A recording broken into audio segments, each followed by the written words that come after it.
Om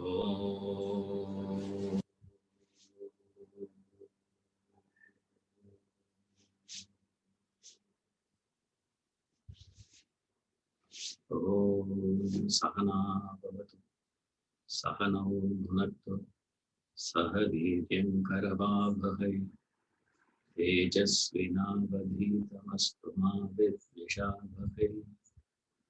Om Shanti Shanti Shanti.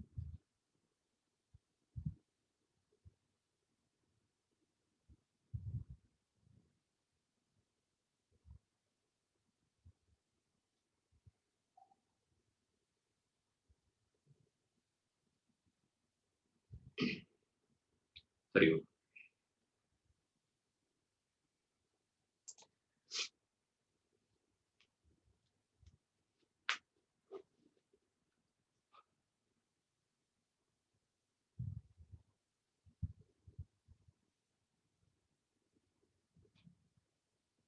Renunciation is that spirit of inner abstraction founded by knowledge. He says founded by knowledge. We inquire knowledge of what? The base is knowledge. Knowledge immediately we understand as more textbooks that I cover. How many things that I know. Based on the things that I know, we understand that is knowledge. I know physics, I know chemistry, I know dance, music, I know computers. Same way we think I know Upanishads also. That's all. You know stock market. I know Bhagavad Gita. That's all the differences. Okay. Now, of course, each subject has its own value. There's no doubt about it. Right? Knowledge of this has its own role. This has its own role. So similarly, we think knowledge of the self is also one more area. Based on that belief only, you started attending the Gita classes. Based on that belief only, no, isn't it? I don't know about you people, at least I thought like that. Today I am not spiritually enlightened, evolved. Why? Because I have not studied Bhagavad Gita. Right? Being a Hindu, you should have studied Bhagavad Gita first. Because I studied Bible much before you could even know the spelling of Bhagavad Gita. I completed reading Bible because we had the school we had Bible. So, but then nothing happened to me. Then I tried Quran also. Then also nothing happened. Then suddenly it occurred to me, see, first thing what you should do, you should study your literature first.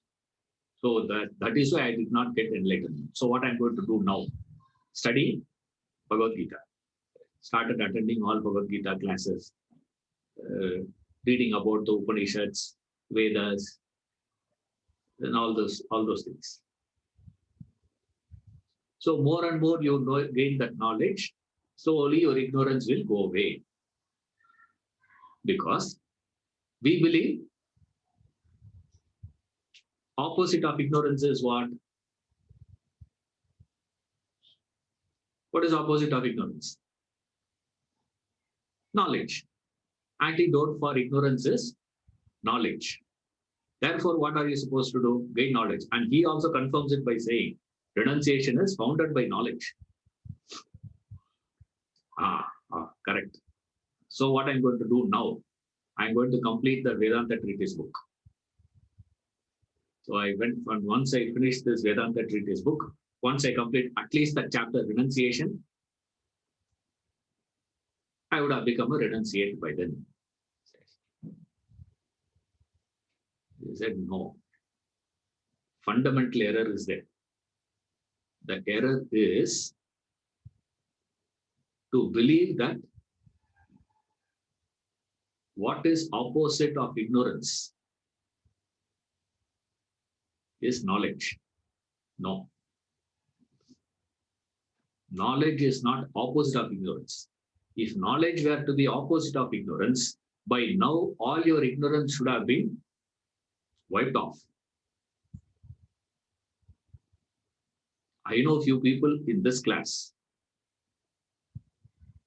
who can take class better than me. If they, fortunately, they are not, starting, parallel Vedanta class. Therefore, I'm having some audience. If they start, that's it. I will lose all my audience. They know more than me. You ask me, how do you know? Only during this 1 hour I talk. Rest of the time only they talk. I have to agree. Correct.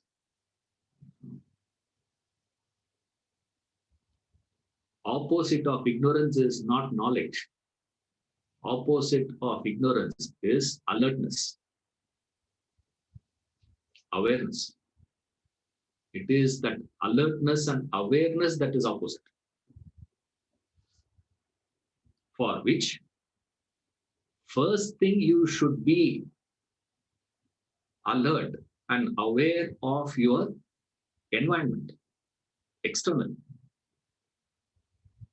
When you are not able to be alert of your environment, external, there is no way that you can become alert and aware of internal.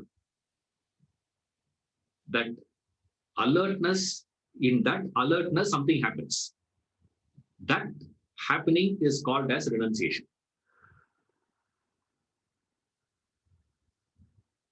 Right? But you can't start with internal. People always think, okay, it's internal. What do you mean internal? Huh? Peel the skin off and see internal. Is that internal? Happiness is internal, sir. It is within you. When somebody says it is within you, what is your understanding of that word within you? Within. You, okay? Within means what? Inside. Inside what? Inside your body? Below the skin, there is flesh, there is fat, there is blood, there is bone, there is marrow. Inside where? Inside all this. Inside what? Within. Within. Go within. Within means what, sir? Immediately people say, within means mind, sir. Don't you know that? Within means mind. What is mind? Adallam kekkaadi.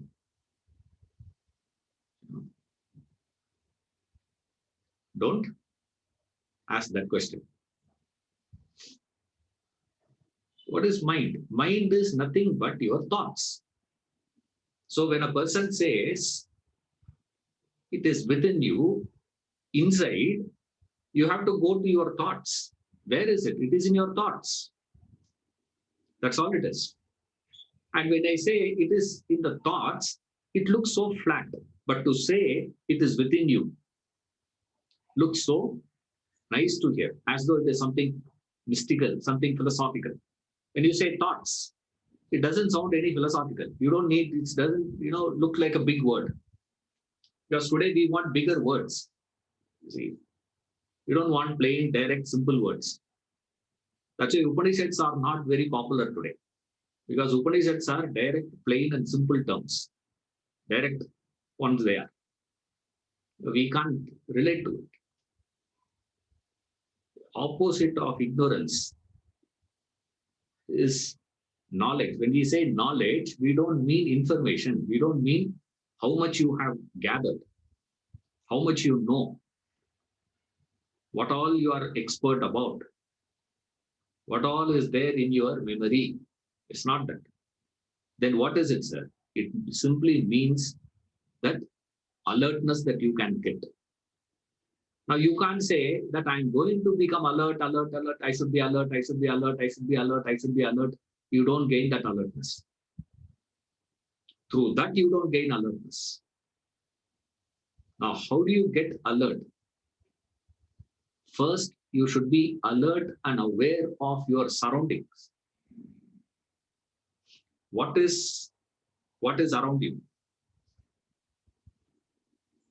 Then comes what is within you. Now, when you start becoming alert about your thoughts, that is where a staggering thing comes to us, to an understanding that you are desiring, you are wanting things.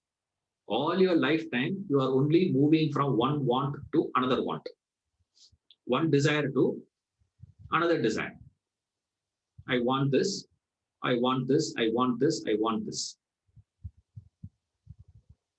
Now, are you alert enough to recognize what is that desire? Once you become alert about your desires, then you can recognize why your desires can never be fulfilled. The experience is a proof that your desires are not getting fulfilled. No desire of yours has been fulfilled completely. Then, why the desire is not getting fulfilled? For which you should be alert to recognize what is a desire. When you are desiring, when you are wanting something, more you become desperate about wanting something, only then you got to intensify it for you to understand. A boy has a tremendous desire for his beloved. Right? Minus the beloved, he can't have love.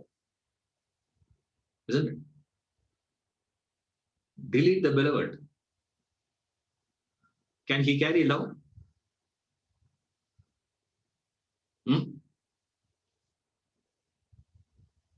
Isn't it? Love is not there. No?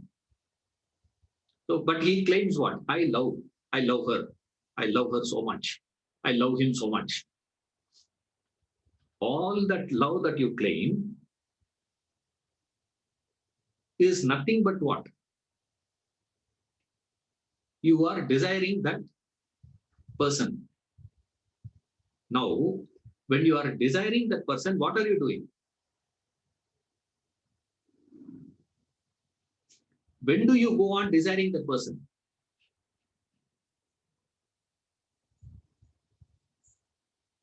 Have you ever seen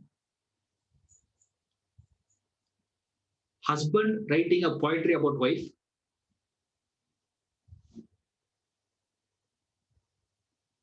The lover will write a poetry.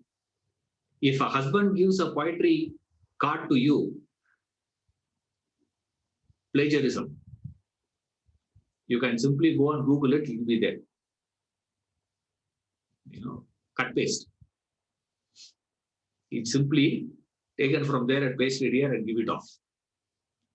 Whereas when he was in love, he was able to write poetries, no? Right. Poetry is what? Why is it that husband cannot write poetry? Same rule is for wife also. Wife also cannot write poetry about husband. You see, why? When you are writing poetries, he can write poetries. When the moment a boy falls in love, first thing happens in him is suddenly he becomes a Shelley. Suddenly poetry flows. From where it comes also you don't know. Otherwise you can't get it. Very interesting to see people. Now when he is writing poetry, what is he doing? When does he write that poetry?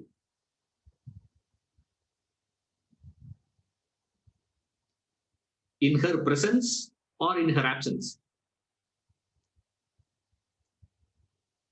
Best poetry comes when? In her absence. In her absence, he is writing a poetry to her. What is he actually doing there? A boy is sitting in the park. What is he doing there? He is desiring his beloved. What is he doing? Imagining, visualizing. Visualizing what? Visualizing her. Visualizing how she will come. And then visualizing what she will say and what I will say. And then what she will do. And then what I will do.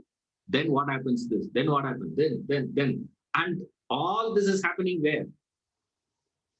In his thoughts. He's just thinking. We use the word thinking, quote unquote. It is actually what? Imagination. Since it is imagination, right? For imagination, can there be any ceiling? In fantasy, can there be a limit to fantasy?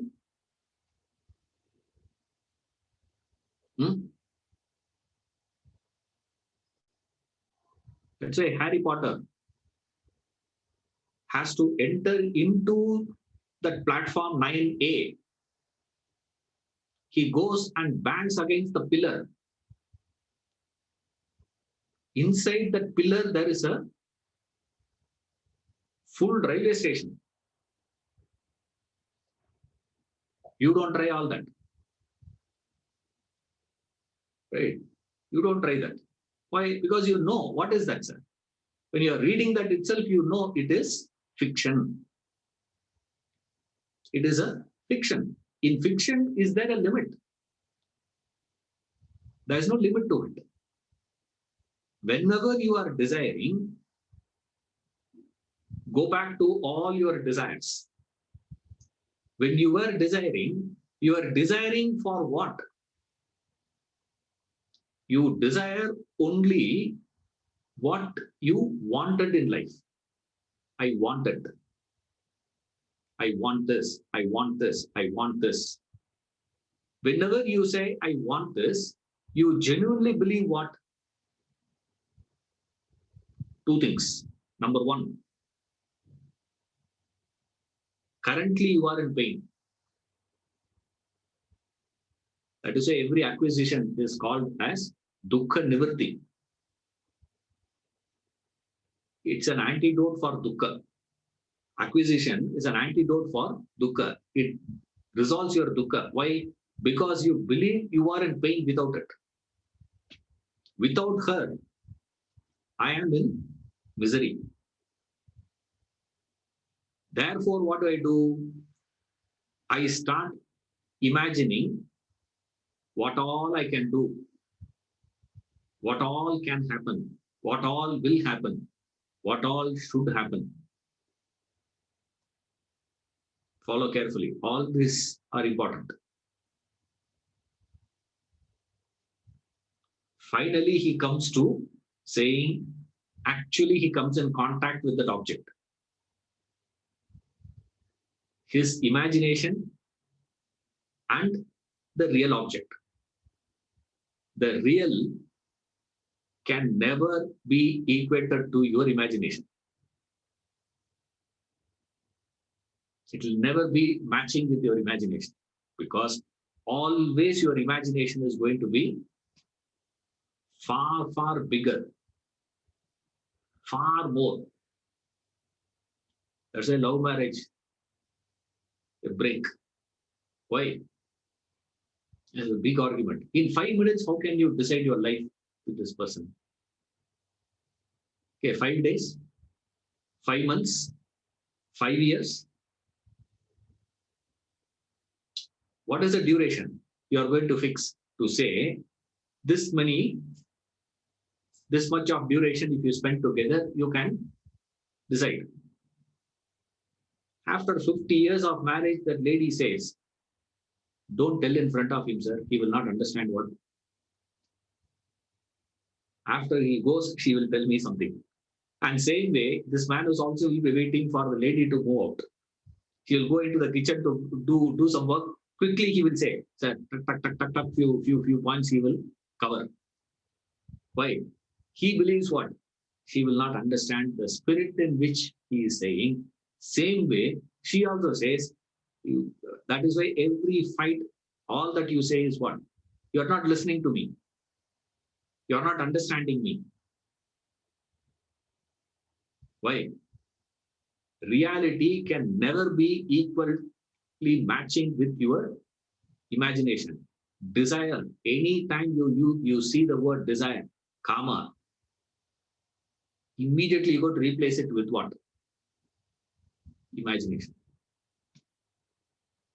Fantasy. The moment you start imagining all that, the whole problem starts. And that's where you fall into this, all sorts of, people get into all sorts of ideas. Law of attraction. Karma doesn't work like law of attraction. It works in the another law.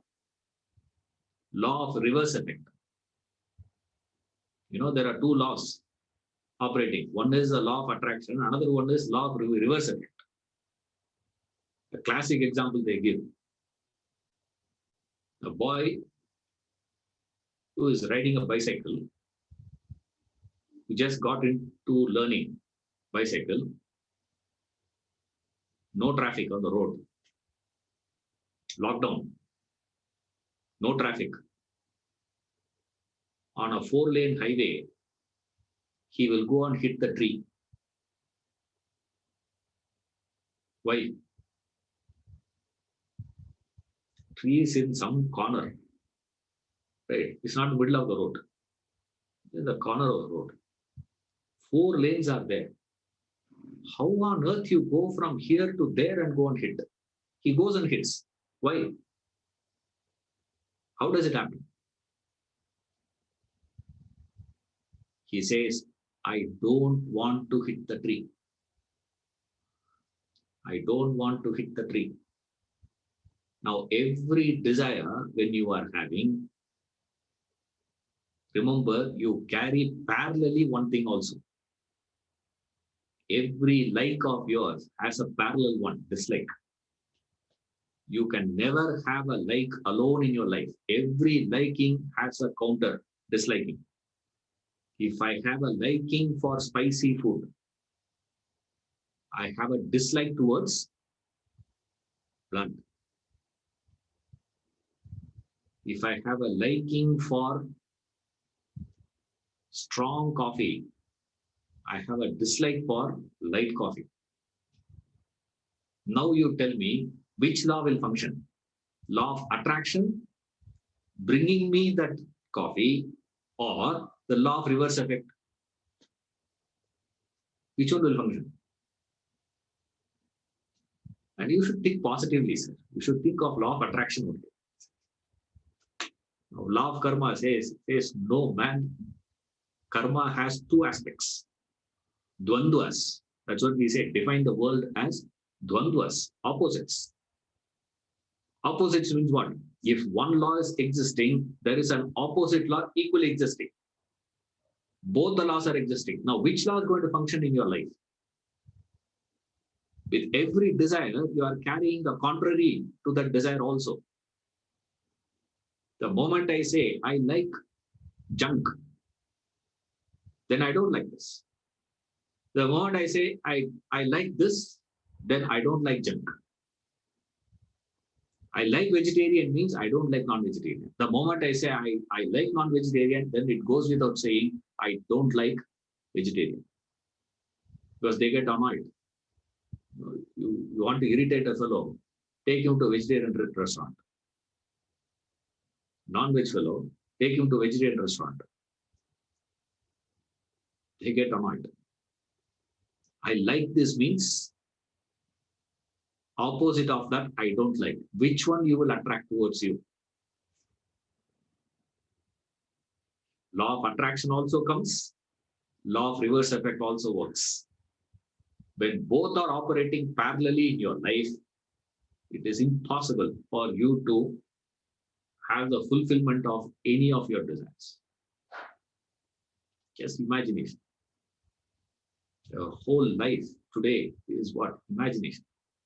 You don't know how to live with both. With both, how to live, sir. That is our problem. That's what he says, knowledge. And then gives a very, very important one. Remember this. This is the crux. In the process of developing that alertness, awareness, people make a blunder here. That blunder you don't make, he says. Without that goal of realization, if you start intensifying your alertness through being alert and aware of what's happening around you, what is happening about and around you, invariably there is one big difficulty you get into. And 99% of spiritual seekers succumb to this. That is why people around that personality don't like to take to spirituality at all. They don't like Vedanta. They hate it. Why? They don't like this. They say, look here, I'm going to golf course, you go to Vedanta class. I'm not calling you to golf. You don't call me to Vedanta. Okay? Agreed? Agreed. You go your way. I'm not disturbing you. And they are very, very objectively, they say, I'm not disturbing you. That means what? You are disturbing them. You become a disturbance to people around you. That's why no one talks to you about Vedanta. Has anybody talked to you about Vedanta? Even when you start that conversation, they sharply cut, they sharply move, or diplomatically move. That's all. It's just a question of whether the other person is below you or above you. If the person is above you, sharply they will cut. If the person is below you, what I mean is, suppose if you talk to your colleague in the office, one way. If you talk about Vedanta to your boss, another way. You talk about Vedanta to your driver, what he will say? Super, sir. Your teacher is the best. He is really good. And he will start talking something. And he will immediately switch on the radio. FM, he will put on. Why? They can't come sharp on you. Those who can afford to come sharp on you will come sharp. Those who can't afford to come, meaning those who are dependent on you, or for courtesy's sake, they will say, okay, but they will not. Why they are not listening to you? Even though you are developing your alertness with that knowledge, with your effort, with your tapas, you are building your alertness, you are building your awareness. Now, what happens when you build that awareness without you getting established, without you fixing the goal of realization? Without that, if you start, you can't inspire anyone. In fact, you will put off everyone. How, sir? When you become alert, first thing comes to your notice is the lacunas of everyone around you, the faults of them. More and more you intensify yourself, more and more you get your alertness and awareness, more and more faults of them will become visible to you, perceptible to you. Then what you do?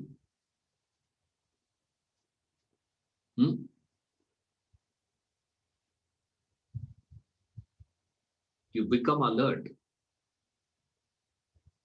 aware, you become serious in life. That's why all these religious people are all spiritual guys who are very serious.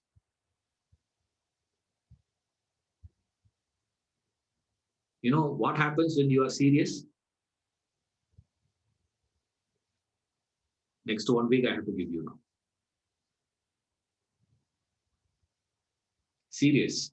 Serious, when I say, classic example of serious one is court. I don't know how many of you have been to the court. Not for the just to see. So I don't mean, there is a case or anything for you people. If you go to a court, you see there,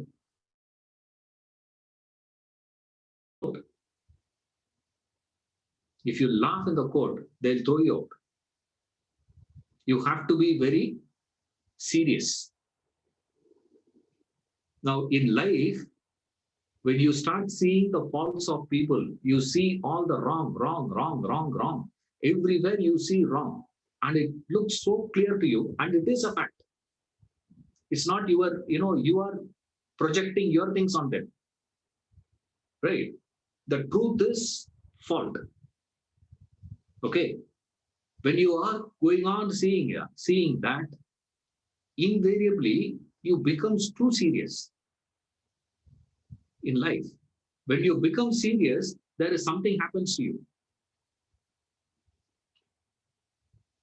That's why everyone runs away from you. You see, classic example, serious. Today you see, everything is serious now. Sports is supposed to be sport, sportively are supposed to play sports. Today sports have become what?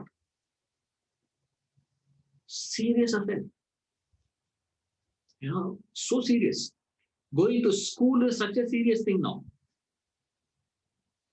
No fun at all. Syllabus is getting changed. Remember, when we were going to school, there was a thing came up at that time. They are going to change the syllabus.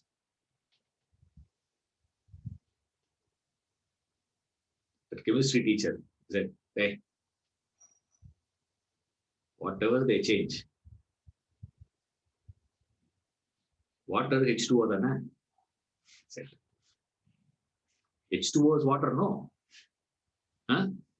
A plus B the whole square is same, no. What difference does it make? New syllabus. So much of, so serious. School has become so serious. Parenting has become so serious nowadays. That's why most of them are avoiding, having child now. You, sir, burden. I've never heard, about in the 80s, 90s, nobody knew about a thing called parenting. Has your father or mother ever thought about parenting? Imagine someone would have told them, I'm going to teach you about parenting. What your father would have told, what your mother would have told. Huh? But today what? Now, parenting starts when? Marriage. You go to marriage, you go, the fellow is talking about parenting. The couple, they say, yeah, we're just getting married. Now, why? Serious. Eating has become serious. Have you seen? You see people next time, when you see people, eat. You go to restaurants, you go to this, weddings, after this lockdown and all over, it will start. You go there and see how people eat. Eating has become serious. Sleeping has become serious. Have you seen? In Ramayana, Hanuman goes to search of Sita. Rama, sent Hanuman to go, everywhere they go. But something told Rama that, Hanuman has a better chance of finding because he is a sincere fellow. He will not come without checking. So he told him. And there is no photograph now. On those days, there's no photograph and all those things. They just had, only, what is that? Chudamani. How many of you know Chudamani? Any one of you have seen Chudamani? You will not understand Chudamani. Your understanding of Chudamani is what? Hairband. Imagine to locate a person, he gives a hairband. A hairband, how will you locate a person? But anyway, he takes and he goes, in search. And he goes to Lanka and he sees. Right. And his understanding, Hanuman had an understanding of Rakshasa. Some Rakshasa has abducted Sita. And his name was Ravana. So he is a Rakshasa, he has abducted Sita and he has taken. And he has an idea. Imagine, you have to visualize Ravana. Okay. How will you portray Ravana? Yes. Oh, he had a vision of Ravana. He goes to Lanka and he searches and he goes to one house, one palace. Master bedroom. He enters a master bedroom. You know why it is called master bedroom? In the house, there's a thing called master bedroom. Why? Because master sleeps there. That's why it is called master bedroom. Nothing else. 3 bedroom. 3 bedrooms, no. This is master bedroom. In the master bedroom, because master sleeps. Now imagine there is a king and Ravana is sleeping. Hanuman doesn't know who is Ravana. Okay. Hanuman understanding of Ravana is a Rakshasa. And he has an idea of Rakshasa, and that is confirmed by him looking various places. Because everybody is looking Rakshasa, all Rakshasas only are here. And suddenly he sees this fellow sleeping there. He's sleeping with such grace. Ravana's introduction is sleeping. Amazing introduction. How Valmiki introduces Ravana to Hanuman is through sleep. He is sleeping, seeing that fellow, Hanuman gets a doubt. Who is this Tejasvi? He says. Who's this guy with such tejas? Must be an amazing fellow. Perchance, if this were to be Ravana, I doubt very much whether Sita wouldn't have fallen for him. There's a very good chance Sita would have fallen for him. This is Valmiki Ramayana. Hanuman is thinking. You can imagine what is Ravana. How? Sleeping. There are people you see sleeping. So serious. What is wrong in being serious? What is wrong in that? What happens when you are serious?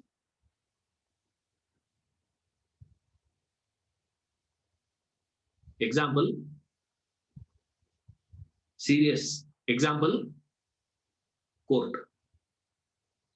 In court, everybody is serious, including the judge. Just think of the opposite. If judge can be humorous, what will happen in the court?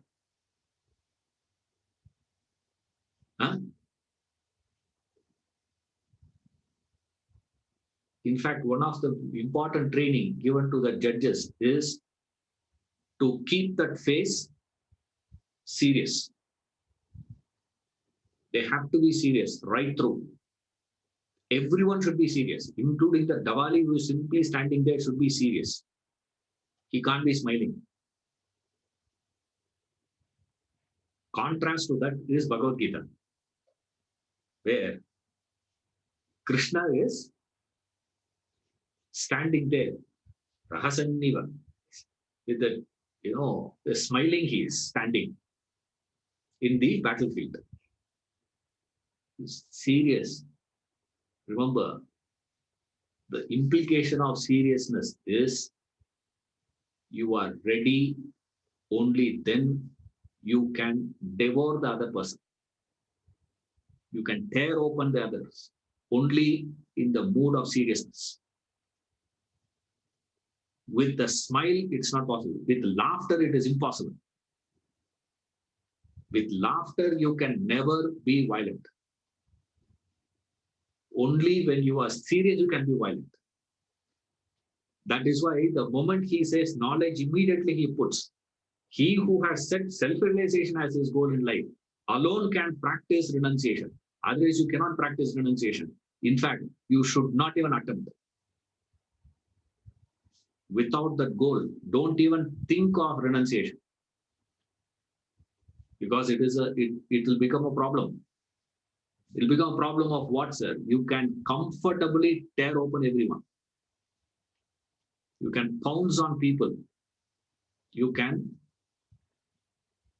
inflict pain on others only when you are serious. And what gives you that seriousness in life? When do you become serious in life? You become aware of that environment around you.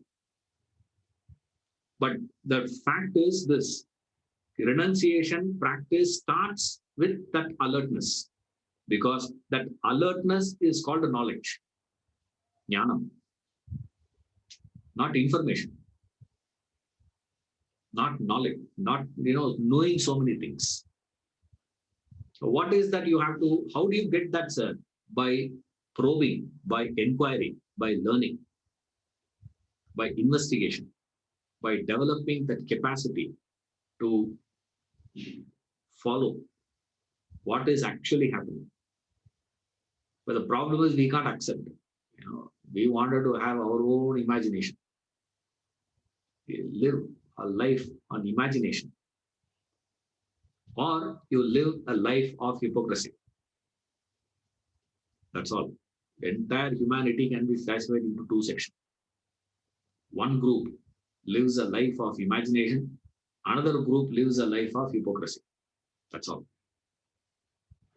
I am externally one, internally another.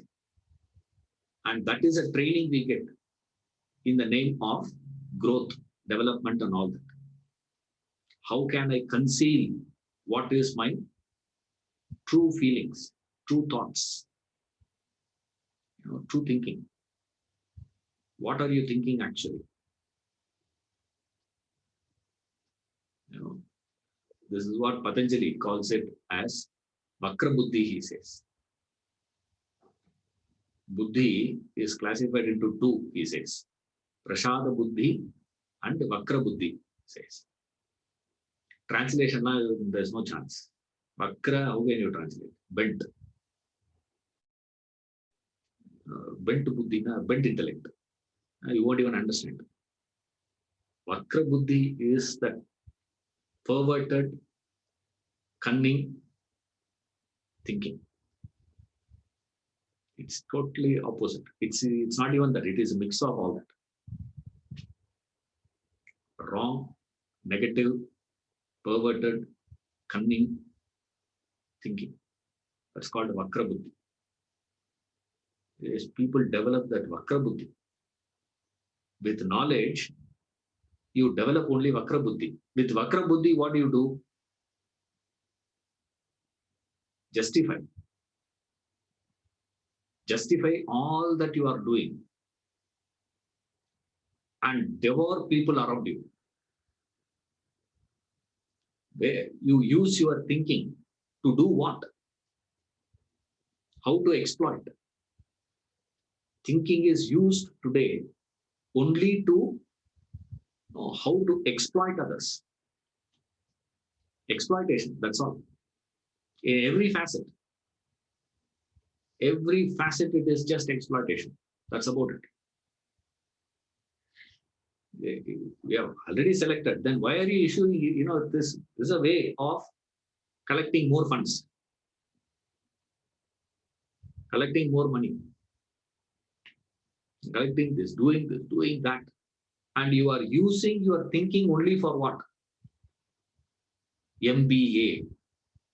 I'm not against the field of education. But with that MBA, what are you doing actually? With all that knowledge, what are you doing actually?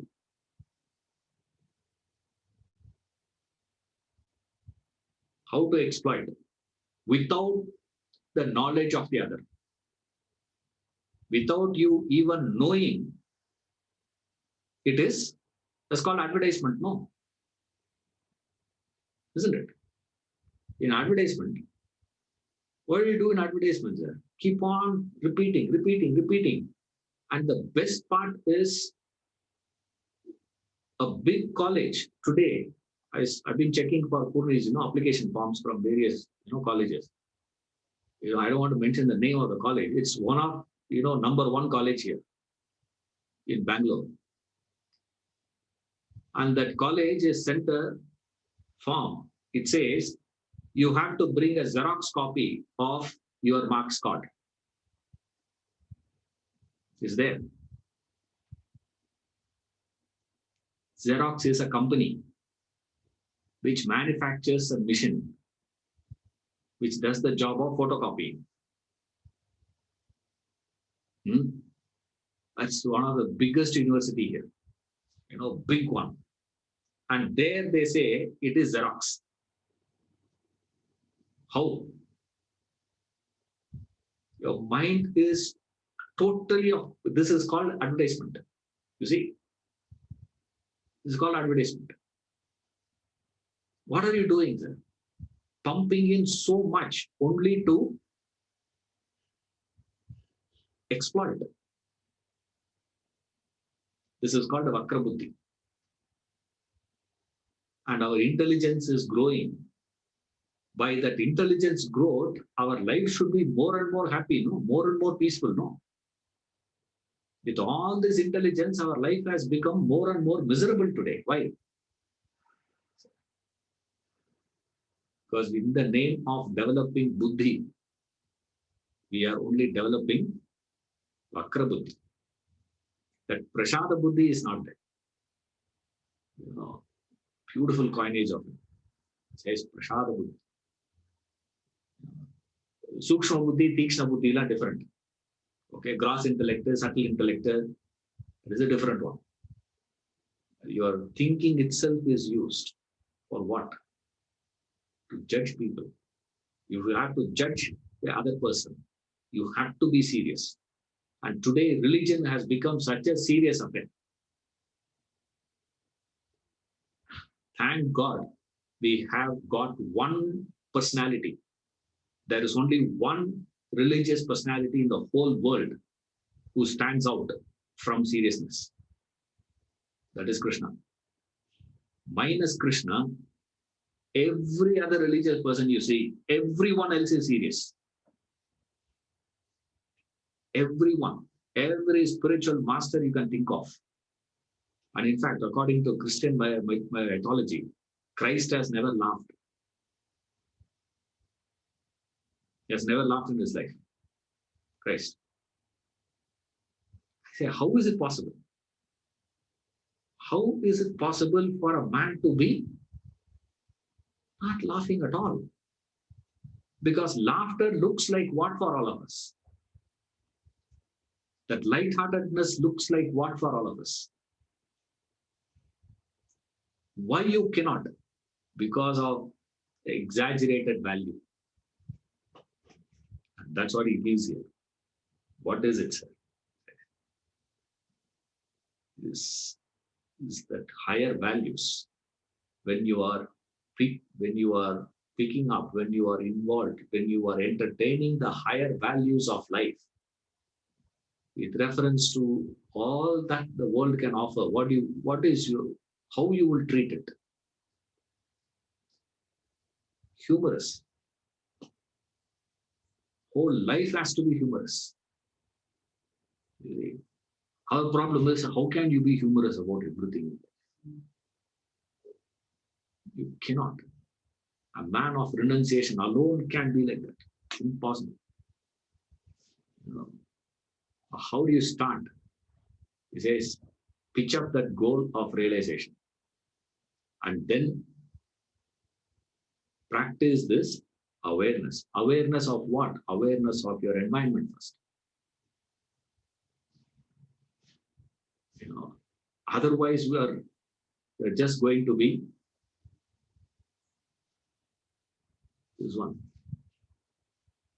I remember when I've been to US, met my friend there, he was telling me, there is a holiday. They went, it seems, with his family. He went round and they are given, gun for sport. I'm just forgetting that. The target is Osama bin Laden.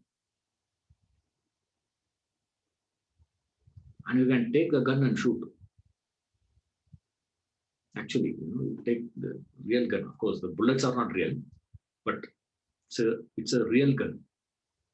So he is telling, he has taken that and you're shooting everywhere. Hey, it's so heavy, he was telling me.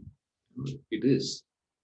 Guns are very heavy, not like what we see in the movies. And you can play around with. It's heavy. Okay. What are you doing there, actually? The real Osama is no connection. They play there, it seems. It's a entertainment. It's a package in the tour. So they take you to that particular spot, and then they give you this, and you can shoot and enjoy, and then they'll give you the picture also. Picture also is given to you. You carry that with you to show to all those people. See, I shot here, I shot there. What are you doing actually? This is called hypocrisy. You know it's not real. It's not real. But still, you entertain yourself with that. With the false, you are entertaining yourself. Now, what do you call that? The hypocrisy means that. Now, you may be wondering, what is hypocrisy? Hypocrisy is not just, feeling that, I have something internal, external, there is a mismatch and all that. Hypocrisy means this, the capacity where, there is a incapacitation in us to relate to the realities of life. Lose that capacity to do this.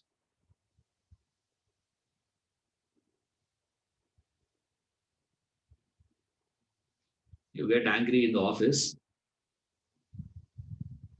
you come home and shout at the wife. The wife gets angry with you, she can't shout back at you, she starts shouting at the maid. Is this the way to do? It's not correct, that's not correct. Why so much of shouting going on? That's the problem of this incapacitation. We live life with this wrong understanding of life itself. Getting to the right understanding of life is called knowledge. What is wrong? Every aspect. You don't understand ignorance. You take similarly, you don't understand attachment. So you think what? Opposite of attachment is what? Detachment. So I'm going to get detached. So I'm going to attempt to get detached. So I'm going to attempt to get detached. So that detachment and attachment both are what? Same thing. Attachment, detachments are not two different things, please. See, when you are attached to your friend, you are constantly thinking about your friend, correct? That's called attachment. No. You're constantly thinking of your friend. Same way, you're constantly thinking of your enemy also. All that you are doing is what? Just the opposite. I want to go closer to my friend. I want to stay away from my enemy. That's all. But either case, you are thinking about the other person. No. You are doing the same thing. It just apparently, it looks like there are two different things. Attachment and detachment. I'm not, I'm not, I'm not, I'm not. Earlier, you are running behind the world. Now you are running behind God. And then you will start running behind the world again. You don't get any result running behind God. That is why you can't trust God completely. Why? Because humanity has lost its capacity to trust. Do you know when you have lost the capacity to trust?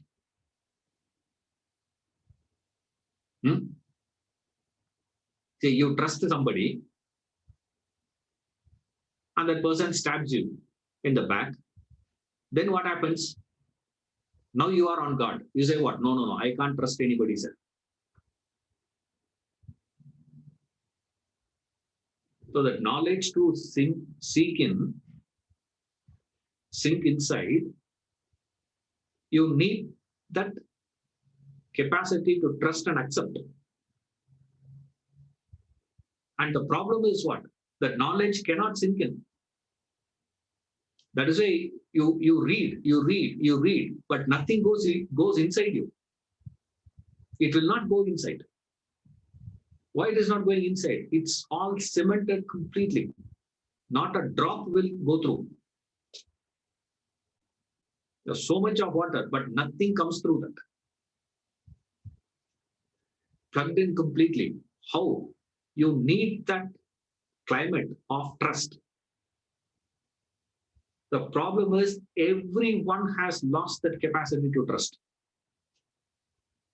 By when? By the age of 7 or 8, you have lost the capacity to trust. After that, you claim to be having trust and all is what? Hypocrisy. You just say that, I trust you. I trust you. You trust me to what extent?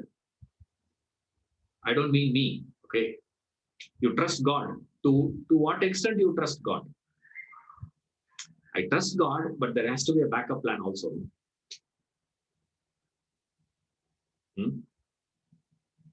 That's not trust. You cannot trust. Why you cannot trust? By the age of 7 or 8, when you have started questioning, when you have started coming out, immediately what happens? The moment you start expressing yourself, expressing your true thing, what has happened? The couple were sitting in the house and they were talking. This fellow, his daughter's wedding is there. He had sent that invitation to those people. I am sitting here. Why he has not sent that invitation to me? Useless fellow. Now I'm telling you people, even if he sends invitation, nobody goes from this house for that wedding. Okay? We are going on tour. Just to avoid that wedding, he is taking his entire family to Mauritius. We will go to Mauritius. No wedding. I hate that fellow. Let him enter this house next time. I will inform the security. In this name, anybody enters, don't even allow them to enter the premises. I am shouting at the top of his voice in the house. Calling bell rings. That fellow standing outside. And he comes in. The child will do what? Hmm?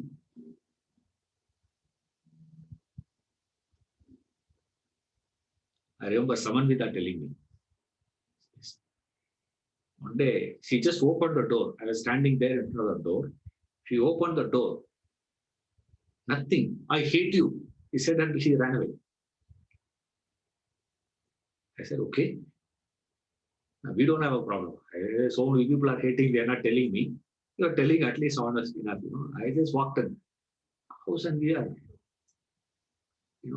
I don't know. I don't think they know this. Suresh, Vasundhara, they don't know, I think. Long time. It was about few years back. Even now she is small only.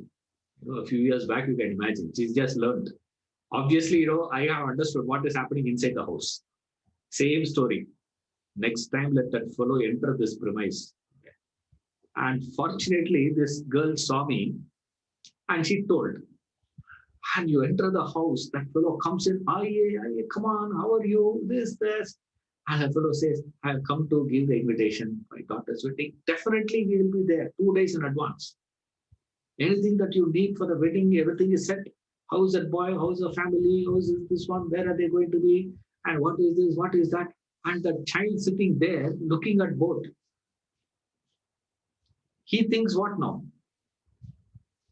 What is the way to live now? The way to live is what? You have something inside, show something outside.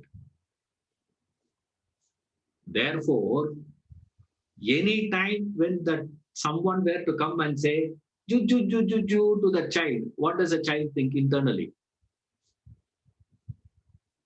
He may not be having this feeling towards me. He might be hating me and still showing me so much of affection. Showing me so much of affection.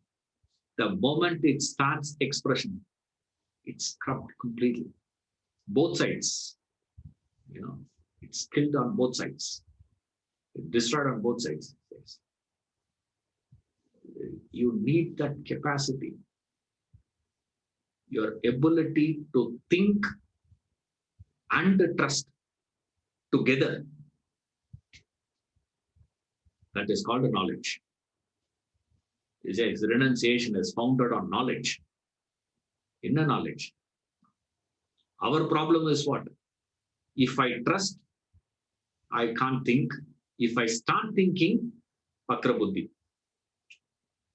Prasad Buddhi gone. The moment I start trusting, after that what? No thinking. You have no way of how to have them together. That capacity to have these two together.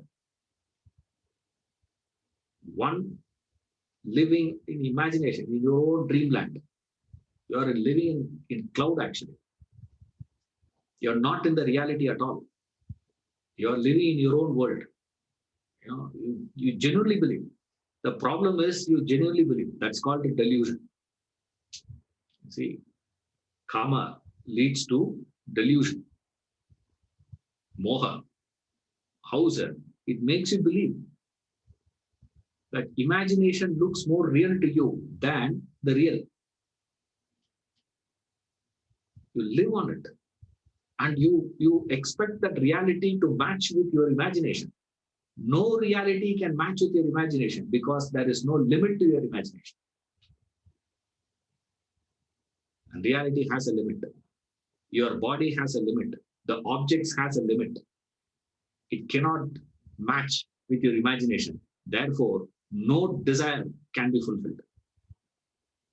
But you will go on and on. And people around you, the whole world will tell you what? I am going to give you a technique to fulfill your desires. How? Law of attraction is there. And you get convinced also. Conveniently forgetting there is a parallel law operating called law of reversal. What about that? And every desire of yours, carries the contrary along with it. Thereby, even that idea of that getting fulfilled, nearer to that you go, further it recedes. Nearer you go, further recedes. Nearer you go, further recedes. Whole lifetime you are doing only that. What toys makes your joys, he says. That's all he says. What is that you are valuing? What are you doing? The moment you start looking at what you have been doing, what you genuinely thought, all that I want is only that. What happened to that conviction? What happened to that belief? From where you got that belief? From where you had that tremendous conviction that I don't want anything more than this. That's all I want. This is all I want. This is all I want. It goes on and on and on, never getting fulfilled. The moment you understand this, automatically what will happen to your desires? It will drop. You don't have to drop it. Remember, the moment you understand all that lifetime, what I have been doing is chasing a shadow. And now what I am chasing, appearing to be real, is also a shadow only I am chasing. The moment you understand that, what will happen? The chasing stops. Stopping the chase is called renunciation. That's what he says. Founded by knowledge established in the higher values of life. What is the higher values of life? You understand there are higher things in life. Value it. Value things properly. What is the value you ascertain? You assign to things. On what basis you are valuing it? You are valuing everything based on your desire. Your desire, you value it. You are not looking at it at all, actually speaking. You are looking at your imagination. That's why a man looks at the moon. If he is hungry, he sees idli. A man of hunger, when you are starved, idli. A man who is starved of love, he sees the beloved there. You see, what is there? It is neither this nor that. It's just a planet. That's all. You can't see that. Impossible. Everything that you see in the world, you see it with a valuing it in a particular way. It says, when you have this conviction, pursues with faith and conviction. That's what I said. You know, how to think and trust together. I don't think I'm talking something unconnected. It is there in the text. I'm only explaining what he has written there in the text. Page number 228. First paragraph and second paragraph is what I'm explaining. Unless already is not,